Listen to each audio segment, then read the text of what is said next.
Shit, man. I feel good, but hard for a win right there. Um, and I know, battling for offensive rebounds it's not like a shot, right? Where it's like, hey, walk us through the setup and what you saw. So when that moment, I guess, when it's a box, I think Ime is doing this to Grant, and you've got to get that ball. What is that kind of play like in terms of trying to get an actual tip on it to get it in? What does that kind of feel like or look like for you in that kind of moment? Man, I ain't gonna lie, like growing up as a kid, I really wasn't like never skilled or really had like one thing that I really did well. I was always like a jack of all trades, did everything good but nothing great. But one thing I always did was had like a high motor, big energy, and my mom always told me as a kid just to be a garbage man. And being a garbage man is if you want scoring opportunities, if you're not getting the ball passed to you, you go get the ball on the offensive glass. And that's one thing my mom always taught me. So shout out to my mom on that. But to answer your question, me and West always look at each other. And, both of us are guys that crash the offensive glass. That's one thing that we do to help the team. And just crashing. And we always just try to, I don't want to give away our secrets what we do, but we just try to, crash the glass as much as we can. And I was in the right place at the right time. And you had a couple, I think just before that, had missed a layup and had a bunch. It actually slipped out my hand. Like when I did a dribble handoff with Pat, I slipped behind my man and I was going up to dunk it. And then the ball was like slippery and it slipped.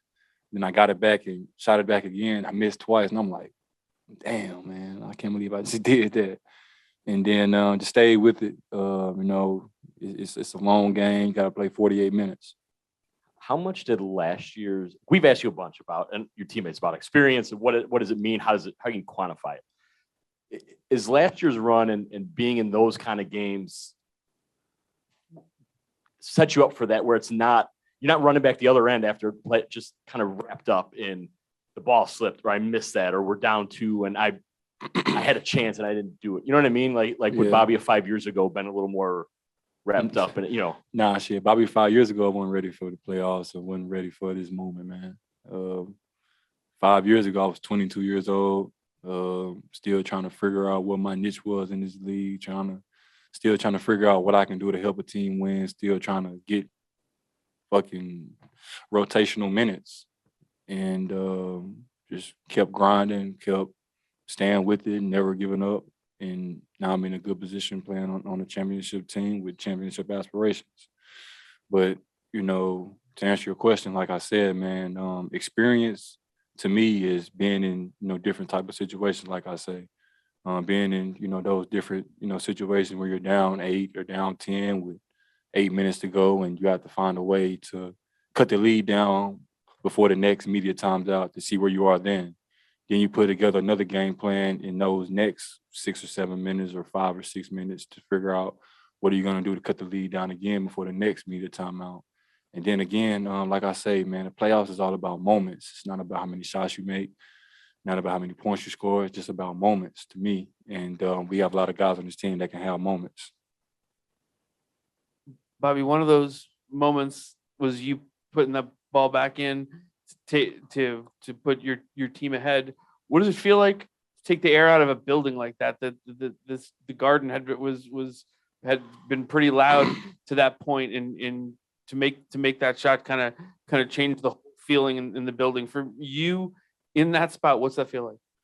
I mean, honestly, man, as a basketball player, man, you work so hard on your game. You're always like your biggest critic. You think about the shots you missed, you think about the shots you made, you think about just trying to come out and having a positive impact on the game. And with me, I just want to win, man. I think that's proofs in the pudding, sacrificing a lot over the last 2 years to be on this team. And, I just want to win, man. It wasn't about, sucking the air out the building or nothing that, just, trying to find a way to win. Stacking up good games and just trying to, move on. We got a big game coming up on Friday. My mom's already ahead of that. It's always a 12 o'clock rule with me. When 12 o'clock comes, then, it's over, man. But, that was a cool moment, especially when I FaceTime my mom after the game and see my mom just happy and things like that. For me and my family, it's never always been like that. So for us to, be in that moment, I can share it with my family. I think that's the biggest thing. Drew probably hasn't shot the way he wanted the last few games, but I don't think none of us have this whole playoffs for real, man. I'm stinking it up from shooting, man. I can't hit anything as well. But to me, man, I know you was going to ask a question, but in the playoffs, it's not about making shots or nothing like that. It's just about possession for possession, getting the best shot available and playing good defense and staying solid and trusting the game plan. Shots are going to go in, shots are not going to fall some days, but we're a team that hangs our hats on the defensive side of the ball, and that's what helps us get wins. Look at our run last year. I hate talking about the past, but we didn't really shoot it well last year either. But we hung our hats on that side of the ball. I was gonna ask you about Drew's plays on defense there at the end. So. Yeah. Oh man, but Drew, he's a hell of a defender. Picks up guys on full court sometimes, and he has his other times where he picks them up at the half court. So he's a guy that can change the game with his defense. Slides laterally, great, and that big time block he had to seal the game for us was big. Coming from behind, Marcus Smart, he might have got it off and it could have went in, but I'm lucky and happy that Drew was there to save the day. And then just he had mentioned the huddle when y'all are down. He said like around when y'all are down 14 that y'all kind of mentioned there's still a lot of time left. Yeah. Just who starts that? Like where does that come from? Like in the huddle, who says that first, or do you remember kind of where that? I know we all everybody has a different voice on the team where different guys say different things like that.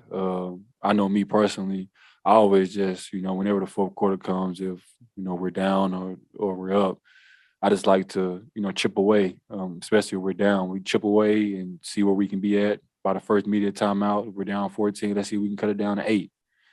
Cool. And then regroup again and see if we can cut it down to 4 or 2 before the next media timeout. And then, we can, give ourselves a chance to win a game. And it's all about patience. It's all about, being connected, being one cohesive unit, and sticking together, following the game plan. I think we did a great job of that tonight. Drew gets that block. Are you like thinking he's going to throw it to you? I was streaking out trying to get the ball. I was going to run the clock out. I was going to wait, and then I was going to lay it up until the end. Crazy. One of my high school teammates did that before. We got a block and we threw it down. There was like 8 seconds left and kind of held the ball. It did. He missed the layup. It was crazy. I'll never forget that. So I was just going to dunk it. But I'm glad that we called a timeout and got a chance to get the basketball to one of our best free throw shooters. And he knocked both of them down. Shout out Pat Connaughton. I was going to say, I mean, Pat clutch free throws, Giannis clutch free throws, Yep. Giannis clutch 3, Drew clutch 3. Yep. Just for you guys, like, what does it mean not to be afraid of this moment and just kind of do those things? I mean, it's the biggest stage in basketball right now. Everybody's watching. There's 8 teams left, and 4 teams advanced. So, guys, putting everything they have out there, taking care of our bodies, to give ourselves the best chance to win. Knowing the circumstances are high. Got one of our best players out as well. So, we all have to step up and, fill that void that's missing. So, everybody had a moment tonight, and it was good that the Bucks came out on top. Drew gets the second steal to Yep. close it as well. Just like kind of like people falling over and stuff. You pick up Marcus Smart. Just how did you see that go down at the end? It was kind of weird. I know all teams have a late game play that they run or work on, before practice or really like right after practice. All teams I've been on 4 teams now, so every team I've been on, we always did like a late game play at the end of the practice or something. So I know all teams do that. So Horford came up in the middle and he flashed and they hit him. And then I don't know who fell on the left side of me. I know a lot of bodies fell over there. And then Marcus Smart came and Drew was right there and he got another steal. So it was great. Most of the time, guys would have went in and dunked it to put an exclamation mark on it or something like that. But I'm glad that Judas, held it out and, showed our respect. Nah, I ain't got no bounce, man. I don't think I got one dunk all postseason. For real.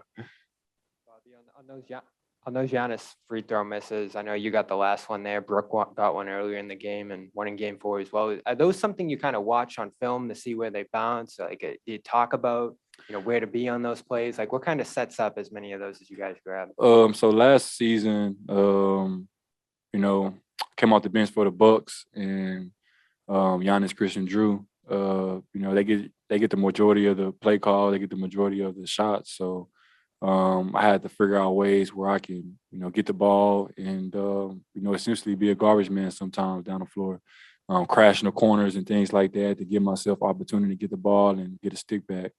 So I had Sid, one of our videographers. She sent me all the, game tapes of, their free throws and where they miss at the most and things like that. And most of the time, Giannis always misses like front rim. So I just try to get in the front, somewhere in the front rim, somewhere. And it was just lucky that I was blessed and fortunate that it came to me, at that moment. But and I do watch film on, Giannis, Christian, and Drew's misses to see where they miss at most of the time. And shout out Sid for sending me the film. Love.